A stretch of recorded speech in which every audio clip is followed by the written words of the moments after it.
Hi, I'm Taryn Hunt and I'm delighted to be able to share with you my care model today. I'd love to tell you a little bit about where the care model came from, and then I'll unpack each part of the model for you so that you can use it for yourself and hopefully take away some new things to put into action straight away. And then I'll give you details of how you can stay in touch with me so that I can support you further. Okay, so where did the caring model come from? Well, it's all part of my personality, to be completely honest with you. So a caring model just has come naturally to form the model based around the acronym of caring. Anybody that knows me will know that that's who I am. So what I want to be able to do is share it with other people and share the whole aspect of caring as much as you possibly can. First of all, for yourself, so that you can then give the best of yourself to the people around you, those you care about, those you work with. But I just feel it's so important to be able to care about yourself first so that you can then give the best of who you are and what you've got to other people around you. So the parts of the model, I'll just do a quick summary and then I'll go into each section for you.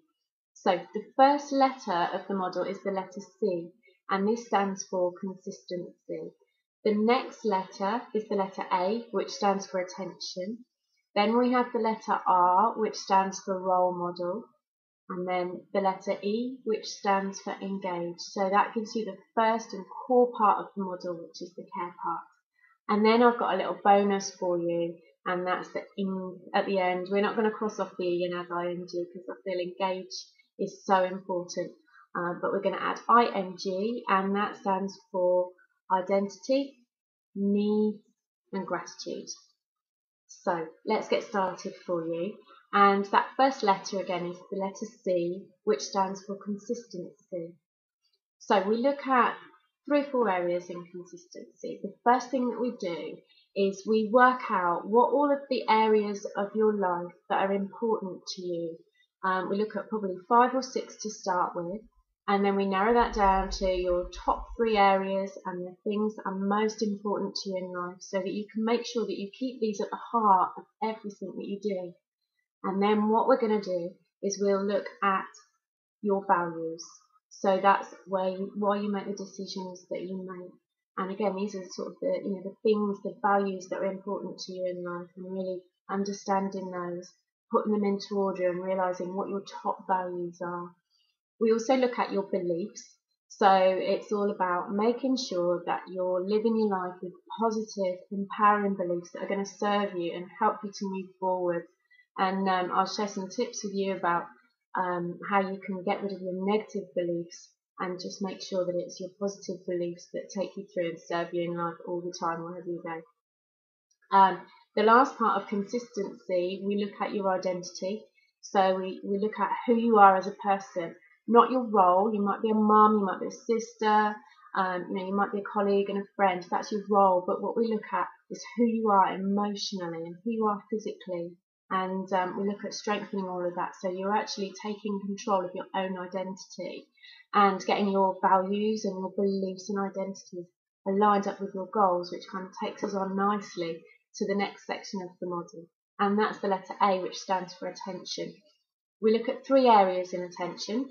So as I was saying, we look at your goals. So we make sure that your goals are in line with your values and your beliefs and your identity. And we take, the top 3 areas that you looked at in consistency.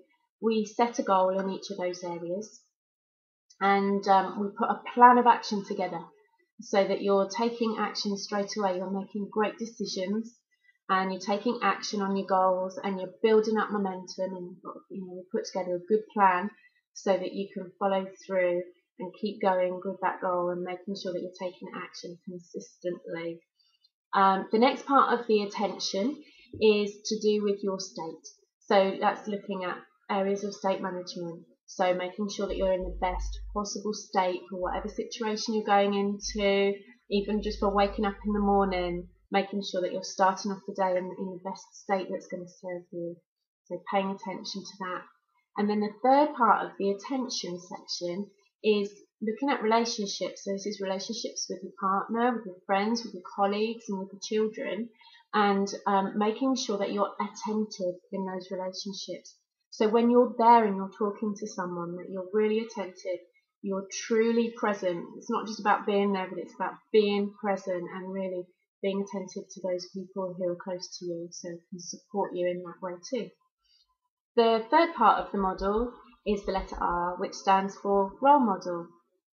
Again, we've got 3 areas to look at within role model, and the first area is about being the best possible role model yourself to other people. So making sure that you're always positive, you're a positive role model, and that you're aware that, you know, most of the time you're with people, that people will be modeling from you, whether that be in your work situation, whether it be your children, even your friends, you know, will look up to you if you're being a positive role model and they'll model from you.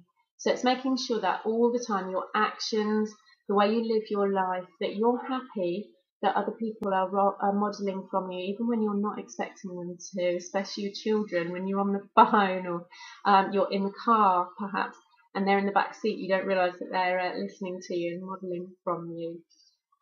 So it's about making sure that, you know, you're always responsible for the way that you're acting.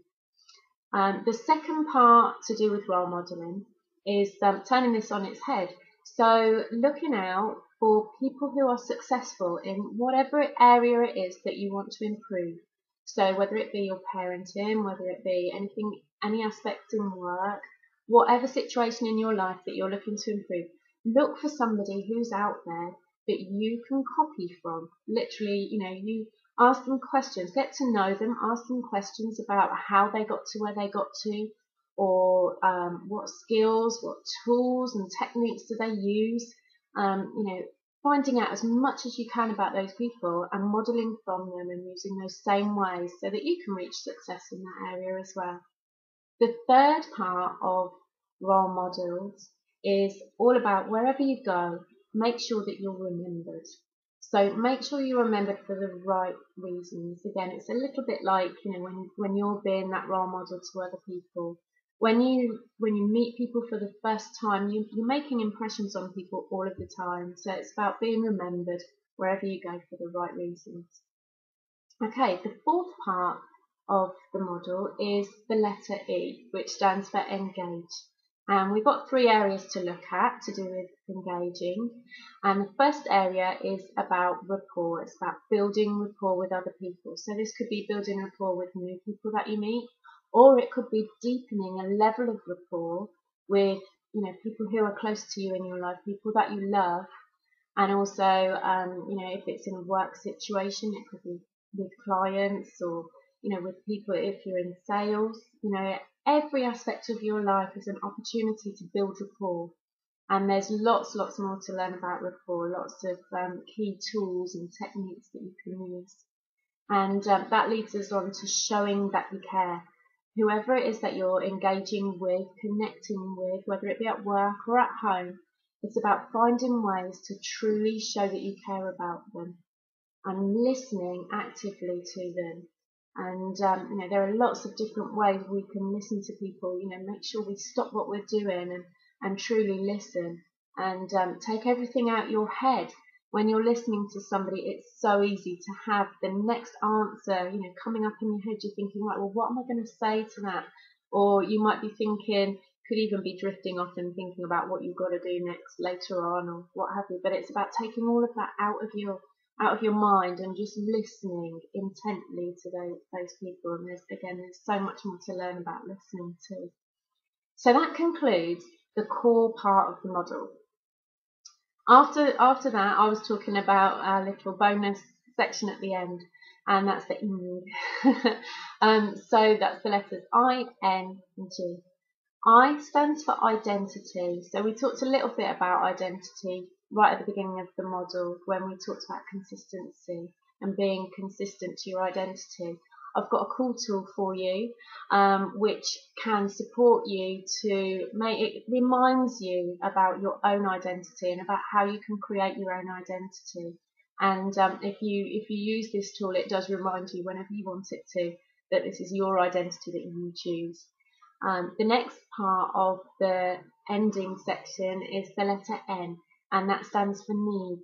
This is all about our human needs and ways of making sure that you're fulfilling your needs in a positive way that serves you.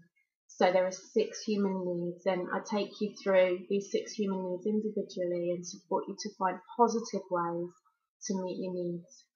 And then the last letter of the model is the letter G, and that stands for gratitude. So this is, again, there's lots of things to do with gratitude as well, but it's about always keeping your attention, turning your focus to what you can be grateful for in life. At the end of each day, have a little think about the things that you can be grateful for. It starts off a little bit tricky if you're new to, thinking that as you go to bed, thinking, right, well, what can I be grateful for? What have I learned from today? But you will soon start to find it really easy to think of loads of lists about the people you love and the people who love you and so many other things. But the amazing thing about having an attitude of gratitude in your life is that the more that you're grateful for, the more that the more that you'll have to be grateful for in your life. So that ends my caring model for you. I hope you've really enjoyed it, and I hope you've got some things that you can take away straight away. I've also got a PDF version of the model that you can kind of work along with it at your own pace, that you can download from the websites as well. So I'll put up on the screen for you ways that you can connect with me, because I'd love to hear from you. I'd love to find out a little bit of feedback about what you thought of the model and how you feel you can put it out there and use it in your own life and use it to support other people as well. So just to say thank you so much for listening. I hope you've enjoyed the guide to my caring model, and I will really look forward to hearing from you soon with any of your feedback or anything that I can support you with further. Thank you so much. Bye.